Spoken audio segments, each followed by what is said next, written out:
ആരോരുമില്ലാതെ തെരുവിലായി പോയവർ, മാറാരോഗങ്ങൾ കൊണ്ട് വേദന അനുഭവിച്ചിരുന്നവർ, ജീവിതത്തിന്റെ വർണ്ണങ്ങൾ മങ്ങിയ 1000 മനുഷ്യരെ ചേർത്ത് പിടിച്ചുള്ള പീസ് വാലിയുടെ യാത്ര 5 വർഷം പൂർത്തിയാക്കിയിരിക്കുന്നു. സാമൂഹിക മാനസിക പുനരധിവാസ കേന്ദ്രം, centre for psycho social rehabilitation. വ്യത്യസ്ത സാമൂഹിക സാഹചര്യങ്ങളിൽ നിന്നെത്തിയ 200 പേരാണ് ഈ കേന്ദ്രത്തിലുള്ളത്.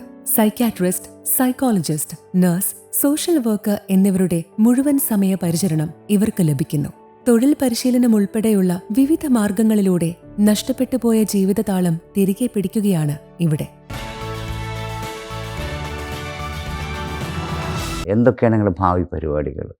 ശരിക്കും ഞങ്ങൾ ഈ ഭിന്നശേഷി രംഗത്തൊരു മൊത്തത്തിൽ, അതായത് 3 സെഗ്മെൻ്റായിട്ട്, അതായത് ഒരു 6 മാസം മുതൽ 6 വയസ്സ് വരെയുള്ള ഒരു സെക്ഷനുണ്ട്.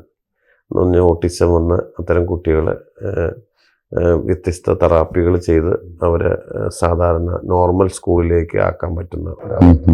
അപ്പോൾ 100 കുട്ടികൾ അത്തരം എടുത്ത് ചെയ്ത് കഴിഞ്ഞാൽ നമുക്കൊരു 35 കുട്ടികളെ നോർമൽ സ്കൂളിലാക്കാൻ പറ്റുമെന്നാണ് എൻ്റെ കണക്ക്. അപ്പോൾ അത് കഴിഞ്ഞാൽ ഈ 65 ബാക്കി വരുന്ന കുട്ടികളെ അവരെ ലൈഫ് സ്കൂൾ എന്ന് പറഞ്ഞിട്ട്, ചിൽഡ്രൻസ് ലൈഫ് സ്കൂൾ എന്ന് പറഞ്ഞാൽ 7 വയസ്സ് മുതൽ 17 വയസ്സ് വരെയുള്ള കുട്ടികളെ അവരെ ജീവിത ആവശ്യങ്ങൾ പഠിപ്പിക്കുക, ഒരു റോഡ് ക്രോസ് ചെയ്യാൻ പഠിപ്പിക്കുക, അല്ലെങ്കിൽ ഒരു സൂപ്പർ മാർക്കറ്റിൽ പോയി സാധനം എടുക്കാൻ പഠിപ്പിക്കുക, അല്ലെങ്കിൽ ബ്രഷ് ചെയ്യാൻ പഠിപ്പിക്കുക, അല്ലെങ്കിൽ അങ്ങനെ ജീവിതത്തിൽ എന്തൊക്കെയാണ് ആവശ്യങ്ങളുള്ളത്. അല്ലെങ്കിൽ ഇവർക്ക് ഈ ഓട്ടിസ്റ്റിക് ആയിട്ടുള്ള കുട്ടികളുടെ വ്യത്യസ്ത കഴിവുകളും ചിലപ്പോൾ ഒറ്റപ്പെട്ട കഴിവുകളുണ്ടാവും. ആ കഴിവുകൾ കണ്ടെത്തിയിട്ട് ചിലർ മ്യൂസിക്കിൽ കഴിവുണ്ടാവും, ചിലർ ക്രാഫ്റ്റിൽ കഴിവുണ്ടാവും, ചിലർ കമ്പ്യൂട്ടറിൽ കഴിവുണ്ടാവും, ചിലർ അങ്ങനെ എന്ത് കഴിവാണോ അവരിലുള്ളതെന്ന് കണ്ടെത്തി വ്യത്യസ്ത ഒരു 15 ഇതുണ്ട്. അതൊക്കെ നമ്മുടെ വീഡിയോയിൽ കൃത്യമായിട്ടുണ്ട്. അത് കണ്ടെത്തിയിട്ട് അവരെ അത് പരിപോഷിപ്പിച്ചെടുക്കുക, അല്ലെങ്കിൽ ഇത് ചെയ്യുക. അതിനുശേഷം 17 വയസ്സായ കുട്ടികളെ നോർമൽ വീട്ടിലേക്ക് വിടാൻ പറ്റുന്ന, അല്ലെങ്കിൽ ഇതില്ലാത്ത, ശരിക്കും ഇത്തരം കുട്ടികൾ ശരിക്കും മാതാപിതാക്കൾ മരണപ്പെടുകയോ മാതാപിതാക്കൾ രോഗിയാവുകയോ ചെയ്ത കുട്ടികളെ നമ്മൾ ഇതിനെ കൺസിഡർ എടുക്കുന്നത്. അതിനുശേഷം പിന്നീട് വരുന്ന ഈ 17 വയസ്സ് അല്ലെങ്കിൽ 18 വയസ്സ് മുതൽ ഒരു 24 വയസ്സ് വരെയുള്ള കുട്ടികൾ വൊക്കേഷണൽ ട്രെയിനിങ്, എന്തെങ്കിലും ഒരു തൊഴിൽ അവരെ പഠിപ്പിക്കുക. ഒരു സൂപ്പർ മാർക്കറ്റ് അസിസ്റ്റൻ്റ്, അല്ലെങ്കിൽ ഒരു പാക്കിംഗ് മെറ്റീരിയൽ, അല്ലെങ്കിൽ എന്താണോ അവരുടെ കഴിവ്. അത് ഈ ഇതിനു മുമ്പുള്ള ആ ബാച്ചിൽ വെച്ച് തന്നെ മനസ്സിലാവും ഇവരുടെ കഴിവ് ഇന്നതാണ്. അങ്ങനെ അതിന് നിരന്തര ട്രെയിനിങ് കൊടുത്ത് ഇവരെ ഏതെങ്കിലും, അതായത് മാതാപിതാക്കളുടെ കാലശേഷം അല്ലെങ്കിൽ ഒറ്റപ്പെട്ട കാലഘട്ടത്തിലും സ്വയം പര്യാപ്തരാക്കാൻ പറ്റുന്ന ഒരു മെത്തേഡ്. അതിലും പാസ്സാവാത്ത കുട്ടികളെ നമ്മുടെ സ്നേഹതീരം എന്ന് പറഞ്ഞിട്ട് ഭിന്നശേഷിയുള്ള ഒരു ഇതുണ്ട്. മാതാപിതാക്കൾ മരണപ്പെടുകയോ മാതാപിതാക്കൾ രോഗിയാകുകയോ ഈ കുട്ടികളെ ഇത് ചെയ്യാൻ പറ്റാത്ത കുട്ടികളെ നമ്മൾ പീസ് വാലി ആജീവനാന്തം ഏറ്റെടുക്കുന്ന ഒരു സംഭവം. ഒരു ഫുൾ സ്ട്രീമാണ് അതിനകത്ത് നമ്മൾ ഇത് ഉദ്ദേശിക്കുന്നത്. അപ്പോൾ എന്തായാലും അത്തരം കുട്ടികളിപ്പോൾ നിലവിൽ 250 പേര് പീസ് വാലിയിലുണ്ട്. ഇനിയും നമ്മൾ അത്തരം മാതാപിതാക്കൾ മരണപ്പെടുകയോ രോഗിയാവുകയോ അല്ലെങ്കിൽ പ്രയാസം അനുഭവിക്കുന്ന അത്തരം കുട്ടികളെ നമ്മൾ ഏറ്റെടുക്കും. ഇപ്പം നിങ്ങൾക്ക് ഞാൻ കണക്കൂട്ടിട്ട് ഏകദേശം ഒരു ദൈനംദിന ചെലവുകൾക്ക് മാത്രം 12 കോടി രൂപ അല്ലെ ഒരു വർഷം വരും. ഇനി ഭാവി പദ്ധതികൾ നടപ്പിലാക്കണമെങ്കിൽ ഈ പ്രോജക്റ്റ് ഇനിയിപ്പോൾ പ്രോജക്റ്റുകൾ ഓൾമോസ്റ്റ് ഓരോരുത്തർ കമ്മിറ്റഡ് ചെയ്ത പ്രോജക്റ്റുകളാണ്. പിന്നെ അതുകൂടാതെ നമ്മൾ ദൈനംദിനം നടത്തിക്കൊണ്ട് പോകുന്നതിന് ഒരു സസ്റ്റൈനബിൾ ആയ എന്തെങ്കിലും ഒരു ഇൻകം കണ്ടെത്തണം എന്ന് നമ്മൾ ഉദ്ദേശിക്കുന്നുണ്ട്. അത് ശരിക്കും പറഞ്ഞാൽ അല്ലെങ്കിൽ നമ്മുടെ തന്നെ, അതായത് വിദ്യാഭ്യാസ രംഗത്ത് ഇത്തരം കോഴ്സുകൾ, അതായത് ഇപ്പോൾ തെറാപ്പി, വ്യത്യസ്ത ഓക്കുപേഷൻ തെറാപ്പി, സ്പീച്ച് തെറാപ്പി, അങ്ങനെ ഒരുപാട് തെറാപ്പി കോഴ്സുകൾ, അതുപോലെ ബിഫാം കോഴ്സുകൾ, അല്ലെങ്കിൽ നഴ്സിംഗ് കോഴ്സുകൾ, അങ്ങനെയുള്ള കോഴ്സുകൾ തുടങ്ങാൻ വേണ്ടിയിട്ട് ഞങ്ങളൊരു ആലോചന. വിവോക്കുണ്ട്. ഇപ്പം മോദി ഗവൺമെന്റ് വന്ന 3 വർഷത്തെ അതിന് സുഖം എന്ന് വെച്ചാൽ 70% പ്രാക്ടിക്കലാണ്, 25% മാത്രമേ തിയറി ഉള്ളൂ. അതിപ്പോൾ 3 വർഷത്തെ കോഴ്സിൽ 1 വർഷം കഴിഞ്ഞ് കോഴ്സ് കംപ്ലീറ്റ് ചെയ്ത് പോവുകയാണെങ്കിൽ അവർക്ക് ഡിപ്ലോമ കൊടുക്കാം. 2 വർഷമാണെങ്കിൽ അഡ്വാൻസ് ഡിപ്ലോമ കൊടുക്കാം. 3 വർഷം ഡിഗ്രി കൊടുക്കാം. ആ കുട്ടികൾക്ക് അവിടെ നിന്ന് അങ്ങോട്ട് തുടർന്ന് പഠിക്കാൻ ഈ സർട്ടിഫിക്കറ്റ് മതി. ഡിഗ്രി കഴിഞ്ഞ് PGക്ക് പഠിക്കാം, എല്ലാം ചെയ്യാം. ഇങ്ങനത്തെ നമ്മൾ തൊഴിൽ സംരംഭങ്ങളാണ് ഇനി വേണ്ടത്. നമ്മൾ മീൻ വാങ്ങി കൊടുക്കുന്നതിന് പകരം ഇനി മീൻ പിടിക്കാൻ പഠിപ്പിക്കണം. എന്നാൽ പിന്നെ നമ്മൾ വാങ്ങിക്കൊടുക്കണ്ടല്ലോ, അതിനൊരു വിമാനം ഇങ്ങോട്ട് വാങ്ങിക്കാം. ആ രീതിയിലേക്ക് അതാണ് നമ്മൾ ഇനി സംഭവം ചെയ്യേണ്ടത്. പീസ് വാലി നമ്മൾ ആഗ്രഹിക്കണതേ ഇപ്പോൾ ഒരു റീഹാബ് യൂണിവേഴ്സിറ്റി എന്നാണ് ഉദ്ദേശിക്കുന്നത്. അത് അത്തരം യൂണിവേഴ്സിറ്റി നടത്തുന്നതിലൂടെ നമുക്ക് ഈ പീസ് വാലിയിലെ ഈ ആരോരുമില്ലാതെ തെരുവിലായി പോയ ഈ മനുഷ്യരെ സംരക്ഷിക്കാനുള്ളൊരു പൈസയും കിട്ടും. അതോടൊപ്പം തന്നെ നമുക്ക് അതിൻ്റെ ഫാക്കൽറ്റികളെ നമുക്ക് അവർക്ക് തൊഴിൽ സംരംഭങ്ങൾ, ഒരുപാട് ആളുകൾ ഗൾഫ് രാജ്യങ്ങളിലുണ്ട്. അവർക്ക് തൊഴിലാളി ജീവനക്കാരെ അന്വേഷിച്ചുകൊണ്ടിരിക്കുകയാണ്. ഇപ്പോൾ ഹോം കെയർ തുടങ്ങണം. ഹോം കെയർ നഴ്സിങ്ങിന് ഭയങ്കര സാധ്യതയാണ് ഇനി. അപ്പോൾ ഇങ്ങനത്തെ കാര്യങ്ങൾ വേണം. ഇപ്പോൾ ഹോം കെയറിൽ തന്നെ ഇത് പ്രത്യേകം ഞാൻ പറയാൻ കാരണം, എൻ്റെ ഉമ്മയും ബാപ്പയൊക്കെ രണ്ടുപേരും, വാപ്പ 9 വർഷം കിടന്നിട്ടുണ്ട്. പക്ഷെ ഞങ്ങളൊക്കെ മക്കളൊക്കെ നോക്കിയോണ്ട് വേറൊരു ആവശ്യം വന്നില്ല. അതേ സമയത്ത് ഇത് നോക്കാൻ ആളില്ലാത്ത എത്രയോ ആളുകളുണ്ട്. പ്രത്യേകിച്ചും ആൺകുട്ടികൾ ഹോം കെയറിലില്ല. പെണ്ണുങ്ങൾ പല സ്ഥലത്തും ഉണ്ടാവും.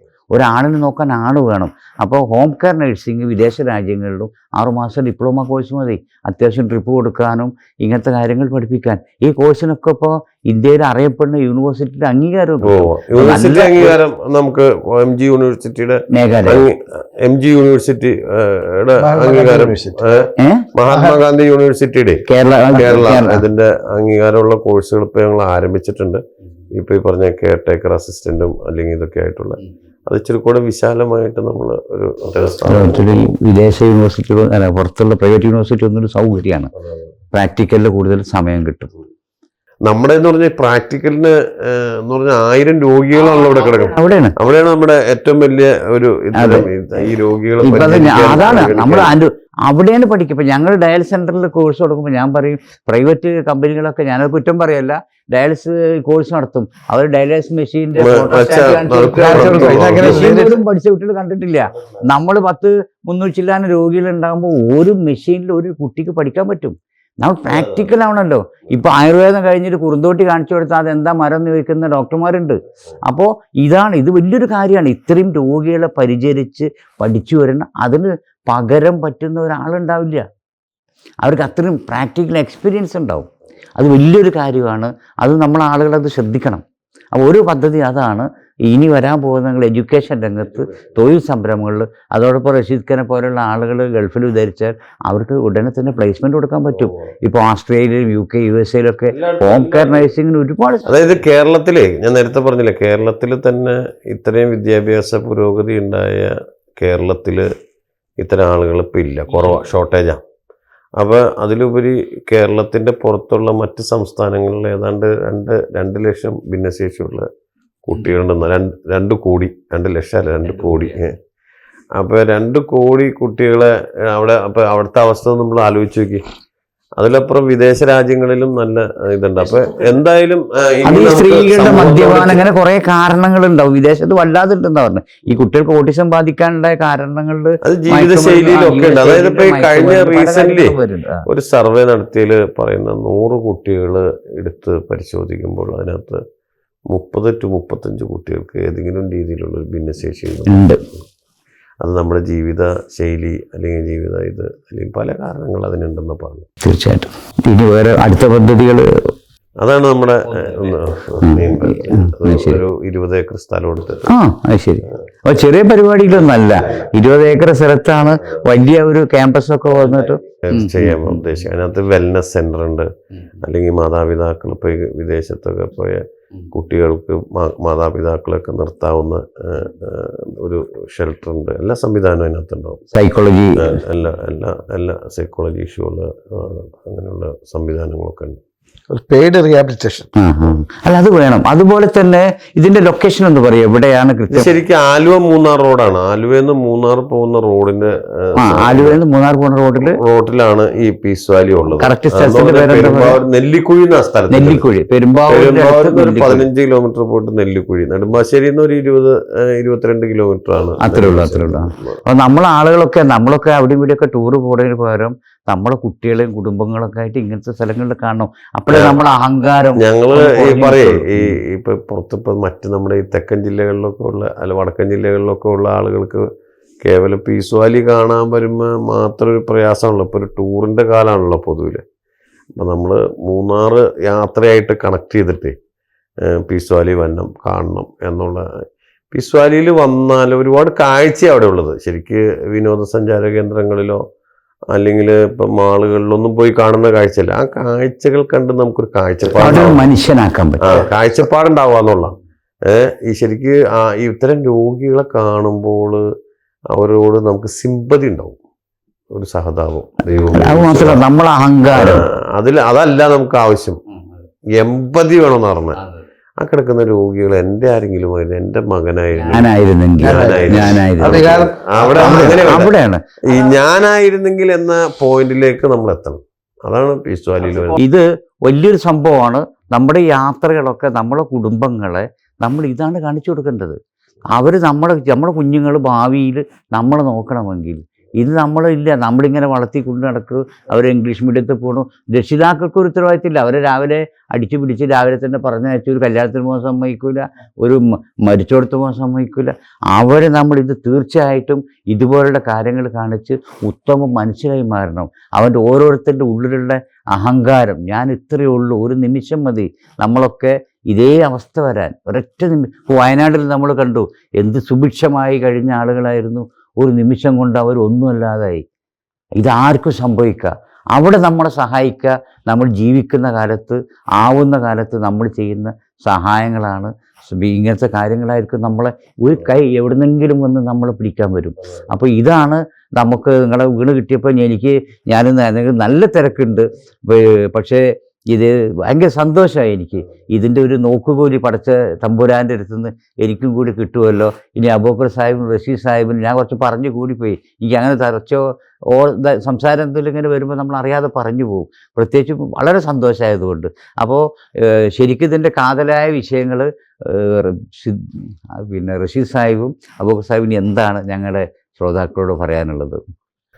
എനിക്ക് പറയാനുള്ളത്, മുഴുവൻ മനുഷ്യരും ശരിക്ക് ദൈവം, ഈശ്വരൻ, കർത്താവ്, അള്ളാഹു നമുക്കൊരുപാട് അനുഗ്രഹങ്ങൾ നൽകിയിട്ടുണ്ട്. ഇത് നഷ്ടപ്പെട്ടു പോയ വലിയൊരു സമൂഹം നമ്മുടെ ചുറ്റുമുണ്ട്. അവരെ കാണാതിരുന്നുകൂടാ, അവരെ കേൾക്കാതിരുന്നുകൂടാ, അവരുടെ പ്രശ്നങ്ങളിൽ ഇടപെടാതിരുന്നുകൂടാ. അതാണ് പീസ് വാലി പറഞ്ഞത്. ശരിക്കും നമ്മുടെയൊക്കെ വീടിൻ്റെ പരിസരങ്ങളിൽ അടിസ്ഥാന സൗകര്യങ്ങൾ കിട്ടാതെ ഒരു മനുഷ്യൻ മരണപ്പെട്ടാൽ, അത് ചിലപ്പോൾ പത്രോസാവാം, അല്ലെങ്കിൽ കുമാരനാവാം, അല്ലെങ്കിൽ മുഹമ്മദാവാം, ആരായാലും നാളെ അള്ളാഹുവിൻ്റെ മുമ്പിൽ, ദൈവത്തിൻ്റെ മുമ്പിൽ കണക്ക് പറയേണ്ടി വരുമെന്ന ചിന്ത നമുക്കുണ്ടാവും. അപ്പം ഞാൻ നേരത്തെ പറഞ്ഞു, ഇത് കേവലം ഒരു സ്ഥാപനമല്ല, ഇത് മുഴുവൻ മനുഷ്യരെയും മനുഷ്യ നന്മ അനുഭവിപ്പിക്കുക എന്നാണ് ഇവിടെ പറഞ്ഞത്. ഇവിടെ വലിയ പ്രസംഗത്തിനോ അല്ലെങ്കിൽ നേരത്തെ തുടക്കത്തിൽ നാസർ സാഹിബ് പറഞ്ഞ പോലെ നന്മ മരമൊന്നുമില്ല. നമ്മളൊക്കെ അവിടുത്തെ വളണ്ടിയർമാരാണ്. ശരിക്കും നമ്മൾ ആർക്കെങ്കിലും വേണ്ടി ചെയ്യണതുമല്ല.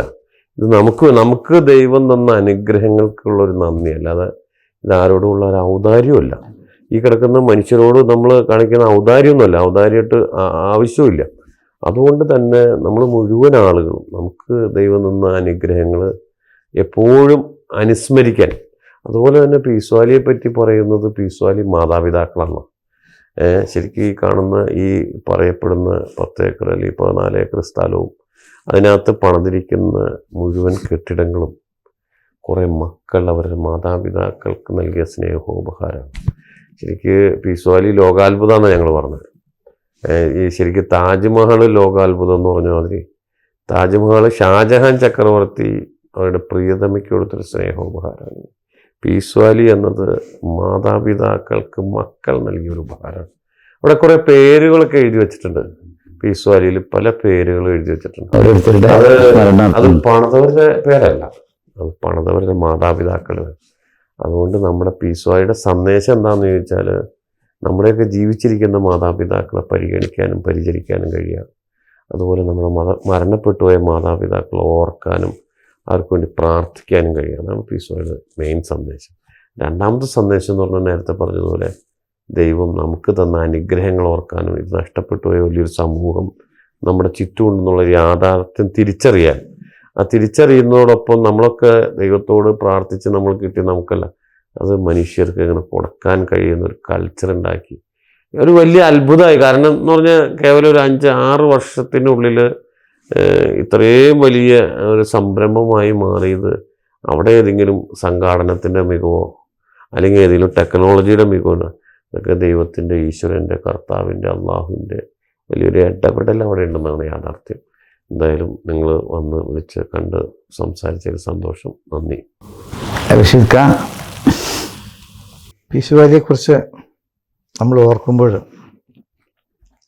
ദൈവം നമുക്ക് എത്രയോ അനുഗ്രഹങ്ങൾ തന്നിരിക്കുന്നു.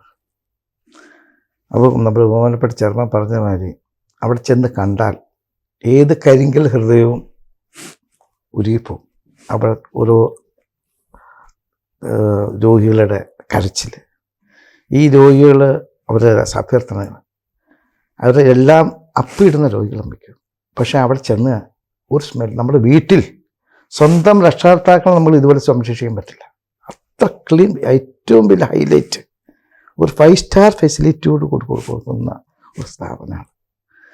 ഈ ദുബൈയിൽ താമസിക്കുന്ന, UAE താമസിക്കുന്ന, മറ്റ് വിദേശ രാജ്യങ്ങളിൽ താമസിക്കുന്ന, ഇത് ശ്രദ്ധിക്കുന്ന മുഴുവൻ നല്ലവരായ മനുഷ്യർ ഞങ്ങളുടെ ദൗത്യം പീസ് വാലിയിൽ UAE ഒരു കോർഡിനേറ്റർ എന്ന നിലയിൽ ഈ ജനങ്ങളിലേക്ക് പീസ് വാലി എന്താണെന്ന് പറഞ്ഞു കൊടുക്കുക. അവർ കാണിച്ചു. ഞങ്ങൾ യാതൊരു കർഷണോ മറ്റു കാര്യങ്ങളിലൊന്നും ഞങ്ങൾ ബന്ധപ്പെടാറില്ല. ഇത് നിങ്ങൾ അറിഞ്ഞിരിക്കണം. അവിടെ ഇങ്ങോട്ട് സ്ഥാപനം കേരളത്തിൽ തന്നെ മുഴുവൻ ജനങ്ങൾക്കൊരു മാതൃക. ഇതിൽ ജാതി, മത, വർഗം ഒന്നുമില്ല. അതിൽ കിടക്കുന്ന മുഴുവൻ മനുഷ്യരാണ്. വേറെ അതിൽ ഹിന്ദു എന്നോ മുസ്ലിം എന്നോ ക്രിസ്ത്യാനി എന്നോ എല്ലാ വിഭാഗങ്ങളും ഉൾപ്പെട്ട സമൂഹമാണ് അവിടെ കിടക്കുന്നത്. ഇത് ശ്രദ്ധിക്കുന്ന നിങ്ങളുടെ ഭാഗത്തും ഇതുപോലെയുള്ള ആരാരുമില്ലാതെ വിഷമിക്കുന്നവർ, പുറന്തള്ളപ്പെട്ടവർ, റോഡിൽ കിടക്കുന്നവർ, അനാഥ കുട്ടികൾ, ഇതൊക്കെ ഉണ്ടെങ്കിൽ പീസ് വാലി സമീപിക്കാവുന്നതാണ്. ഞങ്ങൾ 2 കൈയും നീട്ടി അവരെ സംരക്ഷിച്ച് അത് നല്ലൊരു ട്രെയിനിങ്ങോടുകൂടി ഞങ്ങൾ ഫിസിയോതെറാപ്പി അവിടെ ഏറ്റവും നല്ല യൂണിറ്റാണ്. അവിടെ ഡയാലിസിസ് സെൻറ്റർ 24 hours വർക്ക് ചെയ്യുന്നുണ്ട്. എത്ര മെഷീനുണ്ട്? ഇപ്പോൾ 10 മെഷീനാണ് ഉള്ളത്. 25 മെഷീൻ ഇപ്പോൾ വച്ചൊരു പുതിയ 3 ഷിഫ്റ്റാ? എത്ര ഷിഫ്റ്റാ? 4 ഷിഫ്റ്റ്. അതുകൊണ്ട് നിങ്ങൾ മാക്സിമം ഇതൊന്ന് മറ്റ് ജനങ്ങളിലേക്ക് ഇത് എത്തിക്കണം. ഇങ്ങനൊരു സ്ഥാപനം കേരളത്തിൽ എറണാകുളം ജില്ലയിൽ നെല്ലിക്കുഴി, കോതമംഗലം, അവിടുന്ന് 5 കിലോമീറ്റർ കൂടെ കോതമംഗലം താലൂക്ക്, നെല്ലിക്കുഴി മെയിൻ റോഡിലാണ്. മൂന്നാറിലേക്ക് ക്ഷമം പറഞ്ഞവർ മൂന്നാറിലേക്ക് യാത്ര പോകുമ്പോൾ പീസ് വാലിയുടെ ബോർഡ് എല്ലാ ഭാഗത്തും ഇതുണ്ട്.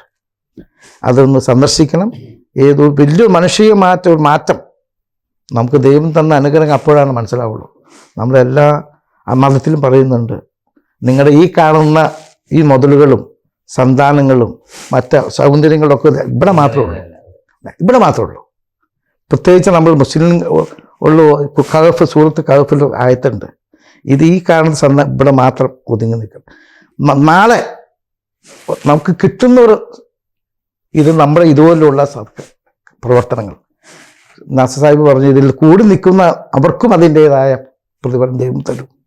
അപ്പോൾ അത് മനസ്സിലാക്കി ഇതിലേക്ക് സഹകരിക്കണം എന്ന് മാത്രമേ ഞങ്ങൾക്ക് ഈ പറഞ്ഞ വ്യൂവേഴ്സിനോട് പറയാനുള്ളത്.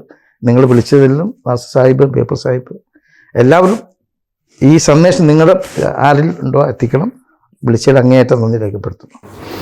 അപ്പോൾ വളരെ സന്തോഷം. ഈ വളരെ തിരക്കുപിടിച്ച ഈ ദുബായ് യാത്രയിൽ നമുക്ക് വേണ്ടി സമയം അനുവദിച്ചതിൽ. അപ്പോൾ എനിക്ക് നമ്മുടെ കാഴ്ചക്കാരോട് പറയാനുള്ളത്, പീസ് വാല്യൂ ഈ പറയുന്ന ചെയർമാൻ്റെതും ഈ പറയുന്ന UAE കോർഡിനേറ്റർ ഇതൊന്നും അല്ല. ഇത് നമ്മുടേതാണ്, ഓരോ മലയാളികളുടേതുമാണ്, നമ്മുടെ അഭിമാനമാണ്, മുഴുവൻ മനുഷ്യരുടെയും. അപ്പോൾ ഇത് വളർത്തേണ്ടത്, ഇത് നിലനിർത്തേണ്ടത്, ഇത് ഇവരുടെ സ്വപ്നത്തിനേക്കാൾ ഉപരിയായിട്ട് ഇത് വളർത്തേണ്ട ഉത്തരവാദിത്വം ഓരോ ആളുകൾക്കുമാണ്. പ്രവാസി മലയാളികൾ പ്രത്യേകം ശ്രദ്ധിക്കണം. ഈ പറഞ്ഞ ഇതിൻ്റെ നമ്പറും ഡീറ്റെയിൽസൊക്കെ നമ്മൾ ഈ ചാനലിൽ കൊടുക്കും. ഈ ചിലപ്പോൾ ഒരു എപ്പിസോഡിൽ കഴിഞ്ഞിട്ട് ചിലപ്പോൾ 2 എപ്പിസോഡിലായിട്ട് ഞങ്ങളത് കൊടുക്കും. കാരണം തീർച്ചയായിട്ടും ഇത് നമ്മൾ വളർത്തേണ്ട ഒരു സംഭവമാണ്. ഞാൻ ഇത്രയൊന്നും വലിയൊരു സംഭവമാണ് പീസ് വാല്യൂ എന്ന് ഞാൻ പ്രതീക്ഷിച്ചിട്ടില്ല. ഇത് എല്ലാ മേഖലയിലും മനുഷ്യൻ അനുഭവിക്കുന്ന എല്ലാ പ്രയാസങ്ങളെയും കണ്ടിട്ട് അതിനൊരു പരിഹാര മാർഗം, ഇപ്പോൾ എഡ്യൂക്കേഷനും വരുമെന്ന് നമ്മളൊക്കെ എപ്പോഴും ചിന്തിക്കുന്നൊരു കാര്യമാണത്. അവിടേക്ക് വരെ എത്തിപ്പെടുന്ന ഒരു വലിയ ഒരു മേഖലയിലേക്ക് വരുന്ന ഈ പീസ് വാല്യൂ, അത് ഇനിയും ഇവരുടെയൊക്കെ കാലശേഷവും അത് നിലനിൽക്കട്ടെ. അതിന് സർവശക്തനായ ദൈവം തമ്പുരാൻ്റെ കൃപാ കടാക്ഷം ഉണ്ടാകട്ടെ. ഈ പറഞ്ഞ ആളുകൾക്ക് ദീർഘായുസ്സും ആരോഗ്യവും നൽകട്ടെ എന്നും കൂടി പ്രാർത്ഥിച്ചുകൊണ്ട് ഞാൻ നിർത്തുന്നു. നമസ്കാരം. അസ്സലാമു അലൈക്കും. ഇത് പീസ് വാലി. ആരോരുമില്ലാതെ തെരുവിലായി പോയവർ, മക്കൾ ഉപേക്ഷിച്ച മാതാപിതാക്കൾ, മാതാപിതാക്കൾ മരണപ്പെട്ട അനാഥരായ ഭിന്നശേഷിക്കാർ, ജീവൻ നിലനിർത്താനായി ഓരോ ദിവസവും ഡയാലിസിസ് ചെയ്യുന്ന വൃക്കരോഗികൾ, മാറാരോഗങ്ങൾ കൊണ്ട് വേദന അനുഭവിക്കുന്നവർ, ചികിത്സിക്കാൻ പണമില്ലാത്തതിനാൽ നേരത്തെ മരണം ഏറ്റുവാങ്ങാൻ വിധിക്കപ്പെട്ടവർ, നട്ടലിന് പരിക്കേറ്റ് ജീവിതം കിടക്കയിലും ചക്രക്കസേരയിലും ഒതുങ്ങിപ്പോയവർ, ഭിന്നശേഷിക്കാരായ കുട്ടികൾ. ഇത്തരത്തിൽ ജീവിതത്തിലെ വർണ്ണങ്ങൾ മങ്ങിയ കുറെ മനുഷ്യരാണ് പീസ് വാലിയിലുള്ളത്. കരുണ വറ്റാത്ത അനേകം ആളുകളാണ് ഇവർക്ക് കരുതലിന്റെ കൈത്താങ്ങേകുന്നത്. ഒരു സമുദ്രം കണക്കെ മനുഷ്യർ കരുണാർദ്രമായപ്പോഴാണ് പീസ് വാലി യാഥാർത്ഥ്യമായത്.